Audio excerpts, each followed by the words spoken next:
El martes 29 de junio se celebra la solemnidad de San Pedro y San Pablo, día en que se reconocen las virtudes cristianas de dos de los más grandes y reconocidos apóstoles que defendieron con su vida el Evangelio. A continuación, 5 claves para entender por qué se celebra en la misma fecha. Primero, son fundadores de la Iglesia de Roma. Jesús dijo: tú eres Pedro, y sobre esta piedra edificaré mi iglesia. Con estas palabras, Simón Pedro pasó a ser la roca de la iglesia y se comprometió a apacentar el rebaño de Dios a pesar de sus debilidades humanas. Luego de la resurrección y ascensión de Cristo, Pedro asumió con humildad ser cabeza de la iglesia. Dirigió a los apóstoles y se encargó de que los discípulos mantuvieran viva la verdadera fe. Pablo era conocido como Saulo de Tarso antes de su conversión. Luego del encuentro con Cristo continuó hacia Damasco, donde fue bautizado y recobró la vista. Es reconocido como el apóstol de los gentiles y pasó el resto de su vida predicando el Evangelio sin descanso a las naciones del mundo mediterráneo. Sintiendo cercana la muerte, escribe a Timoteo: he luchado el noble combate. No es ciertamente la batalla de un caudillo, sino la de quien anuncia la palabra de Dios, fiel a Cristo y a su iglesia, por quien se ha entregado totalmente, y por eso el Señor le ha dado la corona de la gloria y lo ha puesto, al igual que a Pedro, como columna del edificio espiritual de la iglesia, expresó el Papa emérito Benedicto XVI en el año 2012. 2. Son columna espiritual de la iglesia. En el año 2015, el Papa Francisco manifestó que San Pedro y San Pablo y la Virgen María son nuestros compañeros de viaje en la búsqueda de Dios, son nuestra guía en el camino de la fe y de la santidad. Ellos nos empujan hacia Jesús para hacer todo aquello que Él nos pide.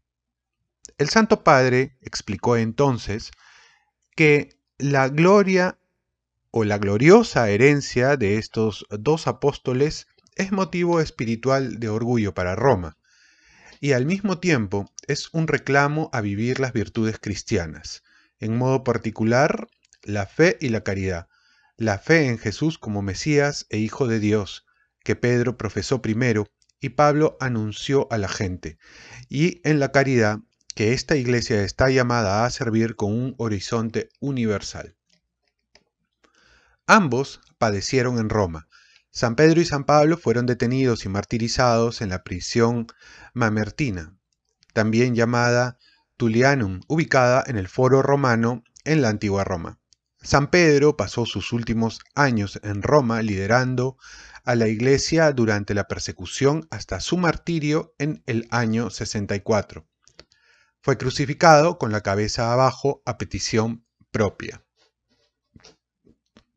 por no considerarse digno de morir como su Señor.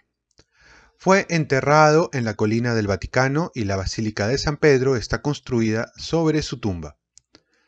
San Pablo fue decapitado en el año 67. Está enterrado en Roma en la Basílica de San Pablo de Extramuros.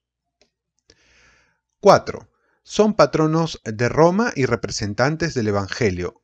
En la homilía del año 2012 por la solemnidad de San Pedro y San Pablo, Benedicto XVI llamó a estos dos apóstoles patronos principales de la Iglesia de Roma. La tradición cristiana siempre ha considerado inseparables a San Pedro y a San Pablo, juntos.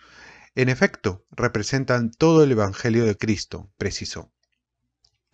Son la versión contraria de Caín y Abel. Benedicto XVI también presentó un paralelismo opuesto con la hermandad presentada en el Antiguo Testamento entre Caín y Abel. Mientras que la primera pareja bíblica de hermanos nos muestra el efecto del pecado por el cual Caín mata a Abel, Pedro y Pablo, aunque humanamente muy diferentes el uno del otro, y a pesar de que no faltaron conflictos en su relación, han constituido un modo nuevo de ser hermanos, vivido según el Evangelio, un modo auténtico, hecho posible por la gracia del Evangelio de Cristo que actuaba en ellos, dijo Benedicto XVI.